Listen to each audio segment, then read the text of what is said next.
Hey everybody, welcome back to Glenn's Garage. It's been a while since I posted anything. So thought I'd show you the garage here.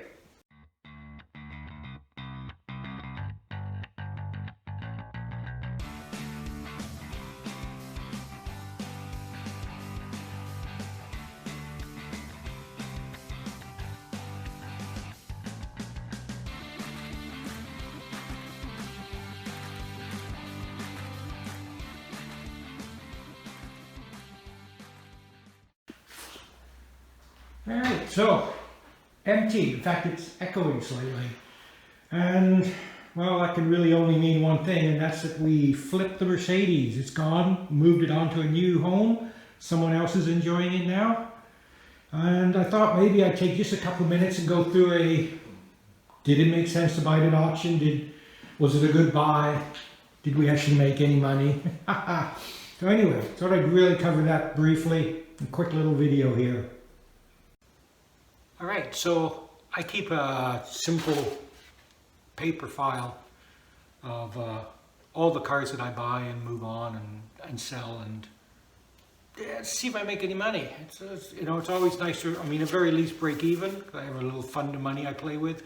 And, making money would be nice because that helps pay for the tools that I need to keep doing this. So this is a file on the Mercedes, and I was just going back and looking here.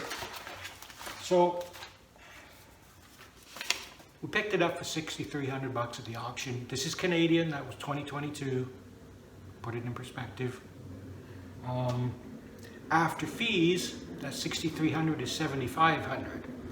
So that's fees and taxes. Unfortunately, where I live, the government's decided that it's okay to continue to tax used vehicles every time it sells. You don't get the luxury of the sales tax when it's new and then nothing else. So I have to pay tax every single time these things are sold. So anyway, we're in at $7,500. That's a bare minimum of what I've got in it to get out of it. And then I did the repairs. In terms of I'm just looking down here. The biggest one was the turbo actuator that I had to send out and get rebuilt. The next biggest expense was paint for the hood. I redid the hood, so the base coat and the clear coat and the reducers and whatnot. Paint is getting expensive now, so that was a chunk of money. Filters, and then did a bunch of other little incidentals here. So I spent basically $910 on the car after I bought it. So $7,500, $910, we're basically at $8,500. So, did I make any money? No, not really. If you look at it, including the taxes, if you look at it including insurance for the 3 or 4 months I had it, I absolutely didn't make any money at all. I barely covered my costs when I sold it, and it was a clean one, it was a nice one out there. So I've been sort of thinking, wondering why I didn't actually make any money on this, and going back and seeing what mistakes I made I could learn from, and again, maybe you can help, it'll help you too. So first thing, I guess obviously, was evaluation, how much I thought it was going to be worth and therefore how much I should pay.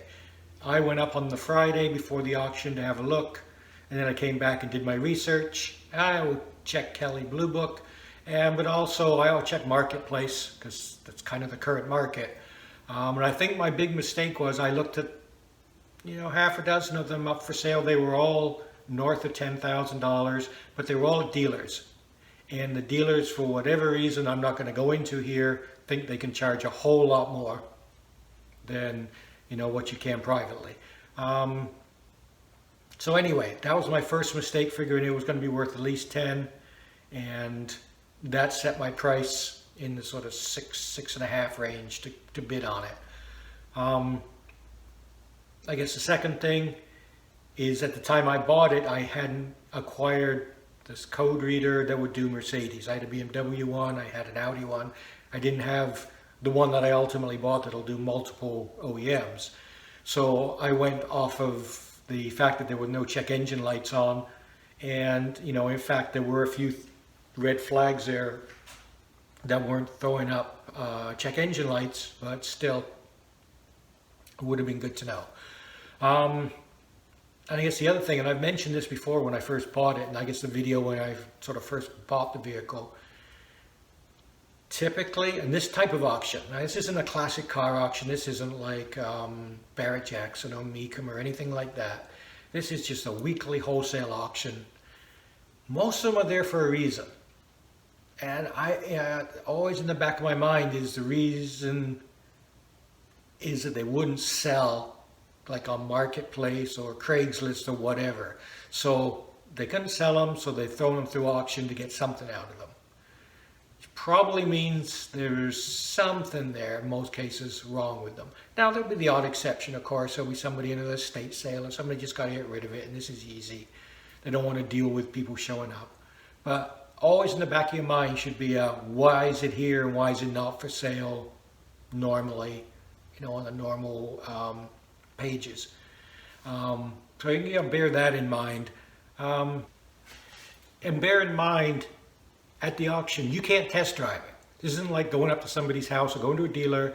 You get in, you start it, you drive it. You can start it, you can put it in gear, maybe you can move it a few inches back and forth, but you cannot drive those vehicles. So vibrations, brakes, transmissions shift properly, and none of that can be tested. So you're taking it on what's disclosed, which typically is, I don't believe, is anywhere near what's you're actually going to find, and what you can suss out from a code reader and poking around. So bear that in mind too. The first time you drive it, you own it.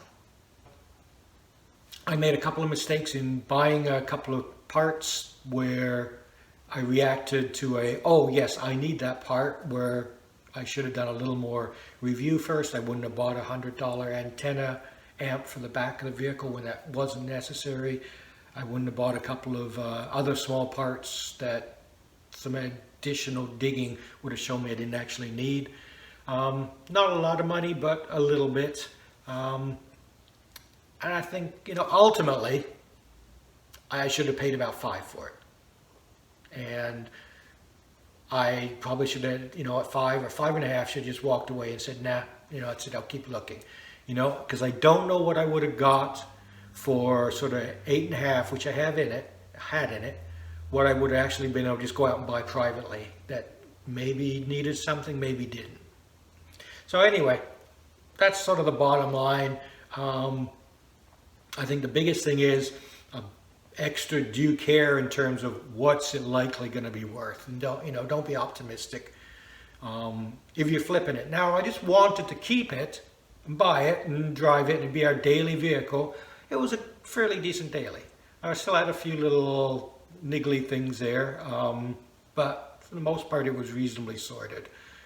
But to buy it and then try and sell it, should have assumed it was worth less, and should have gone in and done some, the scan. I got the scanner now, so I can do that, and I can do extra checks. And I'm probably better equipped on vehicles I know, like BMW rather than Mercedes, where that was the first. So there's a lot of learning there. But, I think there's some lesson learned. There's certainly some opportunities still at the auction. I think you just have to go in there, eyes wide open. Don't overbid on them. And, then bring them back, fix them up. And if you want to flip them, hopefully you've put the little enough into them to move them on. Anyway, I think there's still opportunities at auction. It didn't work this time really, but again, I didn't really lose anything. So, no harm, no foul. And we'll keep looking up there. There might be something.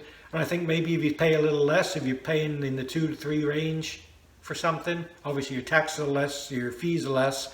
You got less to lose, and maybe you can flip it and make a little bit more money on it. So, I'll keep my eye out there, and we'll see.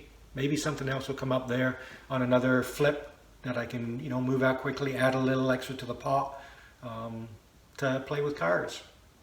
All right, well, that's enough of me wittering on and chuntering on about stuff. I hope the video was helpful to you if you've watched the whole thing. If you're looking to go to an auction, maybe it'll spark something, or give you a little bit of a clue what to look for to help you there. If you enjoyed it, a like, subscribe would be awesome. It would be very much appreciated. There's lots of other videos on the channel on different project cars and just DIYs on dailies that I capture as I go forward. And hopefully there'll be more coming on as I can pick up something else. It may be an auction, it may not. But if you go into an auction, good luck. I hope you get something really cool. In the meantime, everybody have a great day. Drive safe.